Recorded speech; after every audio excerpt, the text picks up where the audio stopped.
Good morning and welcome to CTD interviews.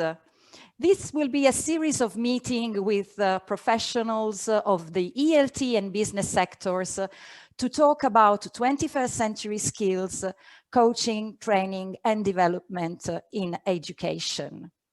Today we are going to talk about how high impact leaders react to change.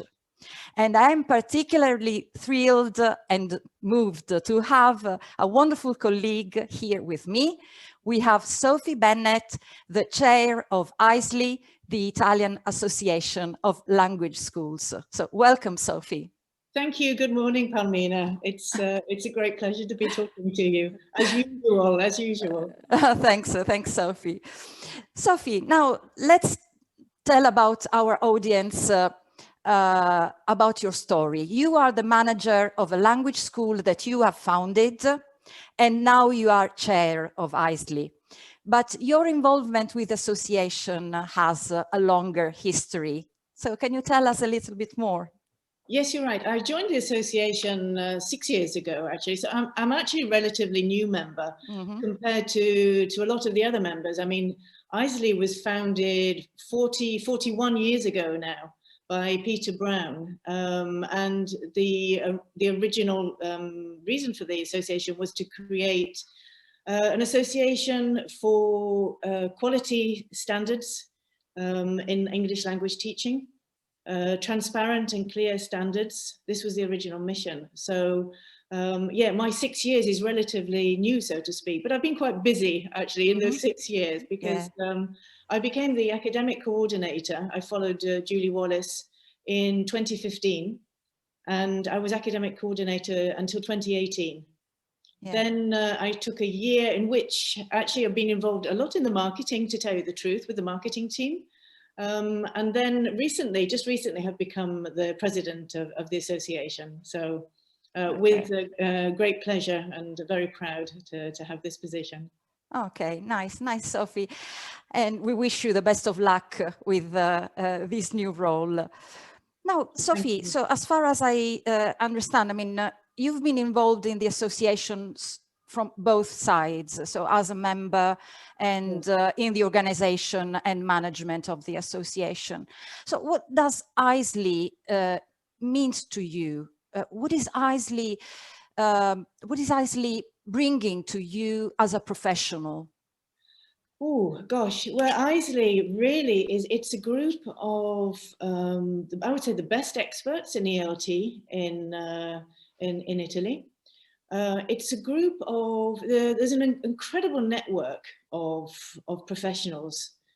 AISLi, I think it's very difficult to understand from outside, but once you're inside, there's a most incredible synergy between these professionals and an incredible amount of collaboration and sharing of best practice and expertise. So it doesn't matter what you need, really. Well, if you have any kind of problem, there's always somebody that you can go to. And this goes bottom up and top down across the board. And this is it's valuable at the best of times, and particularly in the period that we're living in at the moment. It's a support network that is just incomparable. Yeah, yes. And in fact, this is what I particularly interested today. I mean, we are living a nightmare, if I can say a nightmare about the pandemic, Sophie. I mean, I don't find a best word to describe what we are living. I mean, I don't know if you agree. It's like watching a movie, a science fiction movie. Not watching it, living in it. Living in it. Yes. That's it. Yes, you're absolutely right. With the protagonists. Yes, and I think that, I mean, we are all living this crisis from a personal and a professional point of view. So how have AISLi directors reacted to the pandemic, to the crisis? What has happened inside AISLi? Well, it's interesting because you say this is affecting us on a personal and a professional level.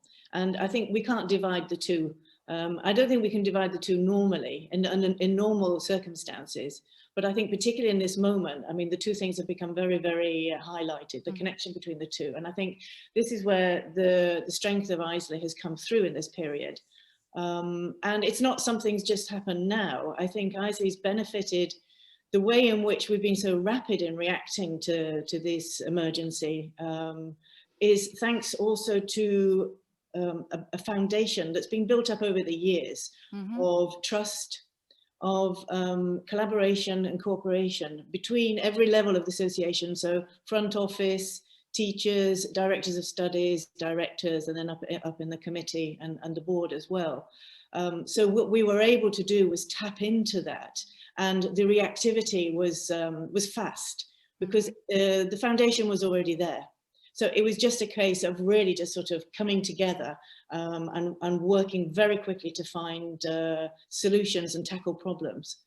And like I said before, you know, having that support network, I mean, having so many brains and experts together, and that desire to help and support one another has been amazing. Yeah. Do you think that some particular skills have helped the director to succeed, or at least to overcome, to face this challenge? What kind of special skills do you think are needed to react to such a big change like this?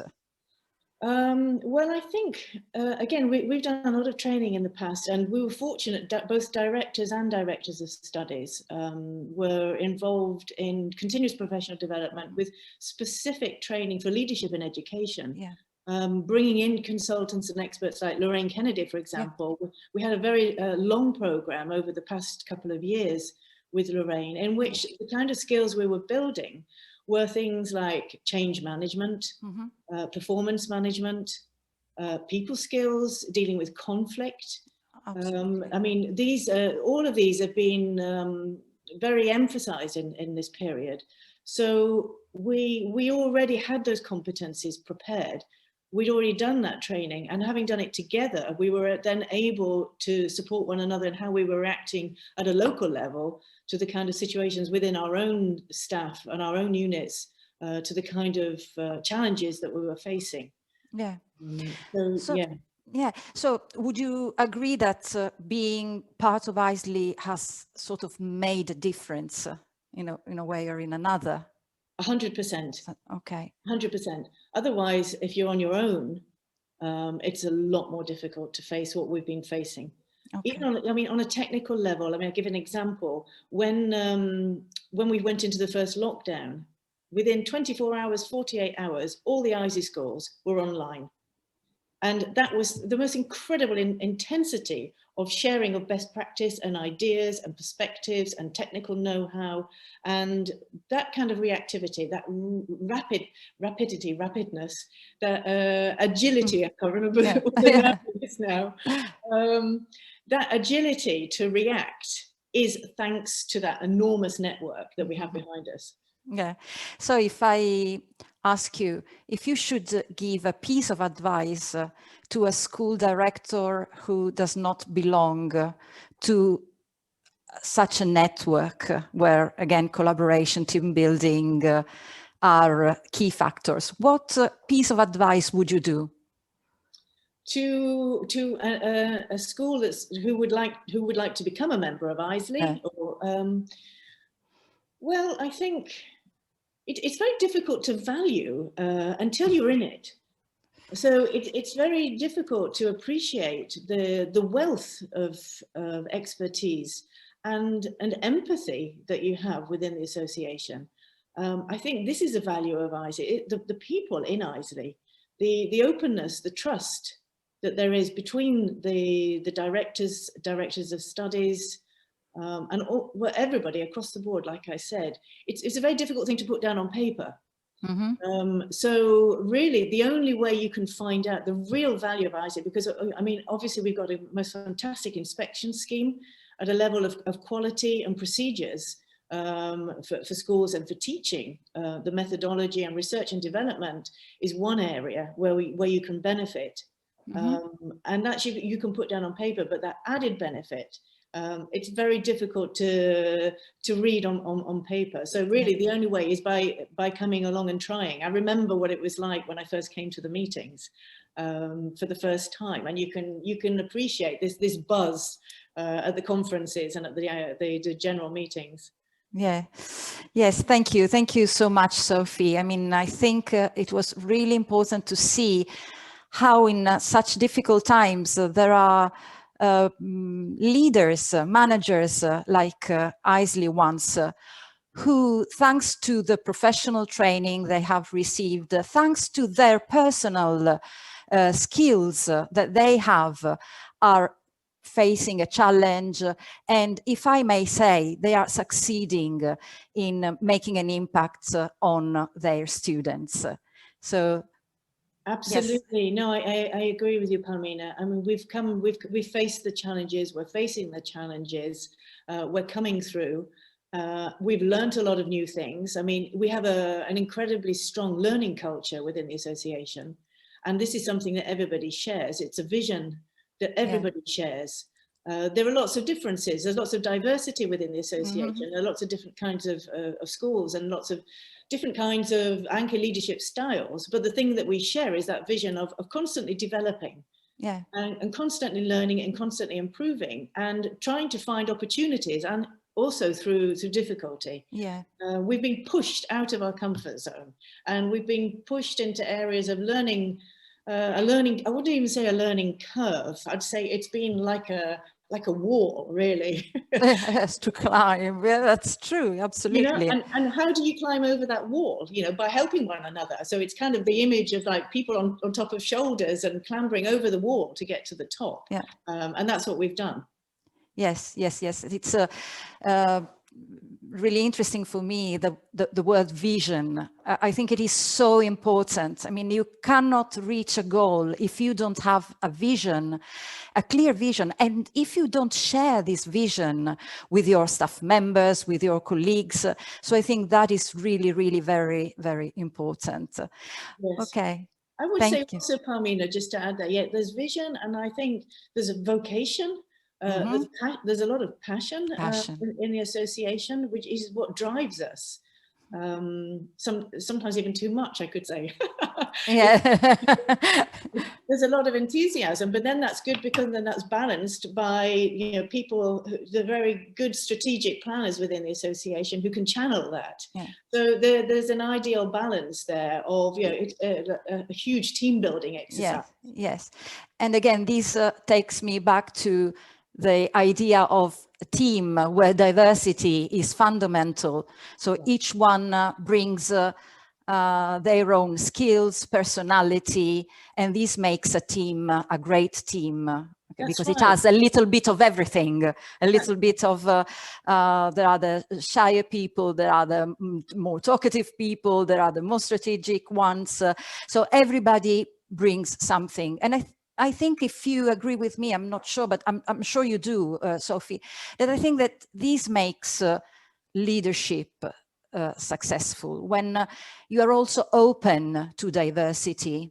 Yes, I think when you talk about high impact, I mean, the only impact, the impact you can have is by using all those different skills and approaches. There are very creative people in the association, and there are the implementers. There's some very hard workers that will carry out those projects and create some, you know, fantastic events at the end of that. You know, we've had fantastic teachers conferences, front office training, directors of studies conferences, the directors meetings. So each of those is the fruit of this